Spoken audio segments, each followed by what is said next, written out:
السلام علیکم ناظرین، میں حکیم عبدالماجد اپنے چینل ہر پل صحت کی طرف سے آپ کی خدمت میں حاضر ہوں۔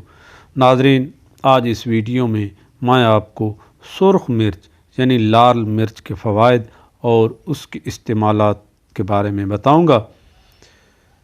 لال مرچ یا سرخ مرچ کو عربی میں فلفل احمر کہتے ہیں، بنگالی میں لنکا مرچ، سندھی میں گاڑھا مرچ کہتے ہیں۔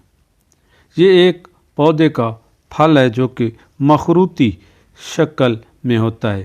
ابتدائی حالت میں یہ سبز رنگ کے ہوتے ہیں، لیکن پکنے کے بعد یہ سرخ رنگ کے ہو جاتے ہیں۔ اس کے اندر چھوٹے چھوٹے زرد رنگ کے بیج ہوتے ہیں۔ اس کا مزہ نہایت ہی چرپرا ہوتا ہے۔ یہ مزاج کے لحاظ سے گرم خشک ہے۔ سرخ مرچ زیادہ تر کھانوں میں بطور مسالہ استعمال کی جاتی ہے۔ یہ ایسی غذاؤں کو جن میں بادی پن ہوتا ہے، ان کے افعال کو درست کرتی ہے اور ہضم ہونے میں معاون ثابت ہوتی ہے۔ یہ غذا اور پانی کی اصلاح کرتی ہے، اس لیے آب و ہوا کی تبدیلی سے جو برے اثرات معدے پر پڑتے ہیں ان کو ختم کرتی ہے۔ اس کے علاوہ سفر کی حالت میں یا تبدیلی مقام کی وجہ سے مختلف قسم کے پانی استعمال کرنے سے جو نقصان پہنچتا ہے، اس کو دور کرنے کے لیے غذاؤں میں اس کا استعمال کیا جاتا ہے۔ ناظرین، اگر آپ میرے چینل پر نئے ہیں اور ابھی تک آپ نے میرے چینل کو سبسکرائب نہیں کیا تو آپ میرے چینل کو سبسکرائب کر دیں اور بیل کا آئیکن ضرور دبا دیں۔ بہت شکریہ۔ ناظرین، لال مرچ ہر وقت ہر کسی کے گھر میں موجود رہتی ہے۔ یہ معدہ اور آنتوں پر محرک اثر ڈالتی ہے، یعنی ان میں تحریک پیدا کرتی ہے اور معدہ میں ریا کو دور کرتی ہے۔ منہ میں چبانے سے لعاب دہن کی تراوش کو بڑھاتی ہے۔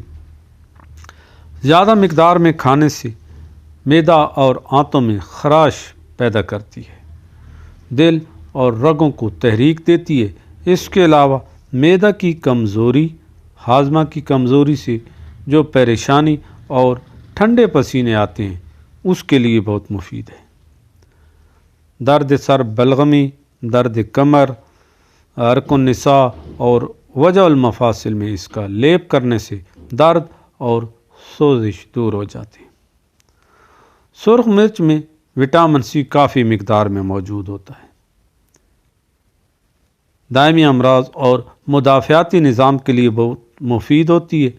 سرخ مرچوں میں مختلف اقسام کے بیکٹیریا اور فنجائی سے لڑنے کی خاصیت ہوتی ہے۔ اس خصوصیت کی بنیاد پر نظام ہضم میں موجود بیکٹیریا کو ختم کر کے آنتوں کو تقویت دیتی ہے اور ان کے افعال کو بہتر بناتی ہے۔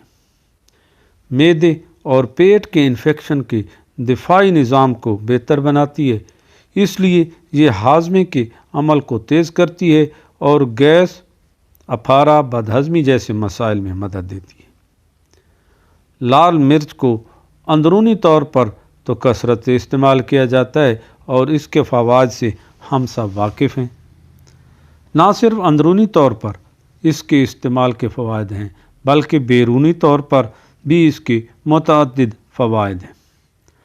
اگر کسی کو باولا کتا کاٹ لے تو کٹی ہوئی جگہ پر فوراً ہی سرسوں کا تیل لگا کر لال مرچ پیس کر باندھ دی جائے تو مریض کتے کے زہر سے محفوظ رہتا ہے۔ شروع میں سوزش محسوس ہوتی ہے اور رطوبت کا اخراج بہت زیادہ ہوتا ہے۔ اس کے بعد اصل درد اور سوزش ختم ہو جاتی ہے اور زخم میں پیپ نہیں پڑتی۔ ناظرین، اگر آپ میرے چینل پر نئے ہیں اور ابھی تک آپ نے میرے چینل ہر پل صحت کو سبسکرائب نہیں کیا تو آپ میرے چینل ہر پل صحت کو سبسکرائب کر دیں۔ بہت شکریہ۔ ناظرین، کان کے درد اور درد شقیقہ کے لیے بھی سرخ مرچ کا استعمال مفید رہتا ہے۔ اس کے لیے 7 عدد سرخ مرچ لے کر 5 تولہ دیسی گھی میں پکائیں۔ یہاں تک کہ خوب جل جائیں۔ اس کے بعد چھان لیں اور گھی کو محفوظ کر کے رکھ لیں۔ جس وقت بھی کان میں درد ہو 2-3 قطرے گرم کر کے کان میں ڈال دیجیے۔ کان کا درد کچھ ہی دیر میں دور ہو جائے گا۔ اور درد شقیقہ ہو تو اسی گھی کی پیشانی پر مالش کریں، انشاءاللہ آدھے cc کا درد بھی دور ہو جائے گا۔ ہیضہ میں بھی لال مرچ بہت مفید ہوتی ہے۔ ہیضہ کی وجہ سے جب مریض کا بدن ٹھنڈا ہو اور نبض بہت کمزور ہو تو ایسے میں لال مرچ کو پیس کر چھان لیں اور شہد میں ملا کر 1-1 رتی کی گولیاں بنا لیں۔ 2-2 گولیاں وقفے وقفے سے استعمال کروائیں۔ مریض کی طبیعت بحال ہونے لگے گی اور مریض اچھا ہو جائے گا انشاءاللہ۔ اس کے علاوہ خدر سن بری جسے کہتے ہیں، اس میں بھی سرخ مرچ کا استعمال کرنے سے فائدہ ہوتا ہے۔ ایسی صورت میں سرخ مرچ 1 تولہ کو باریک پیس لیں اور 2.5 تولہ دیسی گھی میں شامل کر کے مرہم سی بنا لیں۔ جو بھی جگہ سن ہو اس پر دن میں 2-3 بار اس کی مالش کریں۔ چند روز کے استعمال سے انشاءاللہ بہت فائدہ ہوگا۔ ناظرین، یہ تھی آج کی مختصر سی ویڈیو۔ آپ اجازت دیجیے۔ اللہ حافظ۔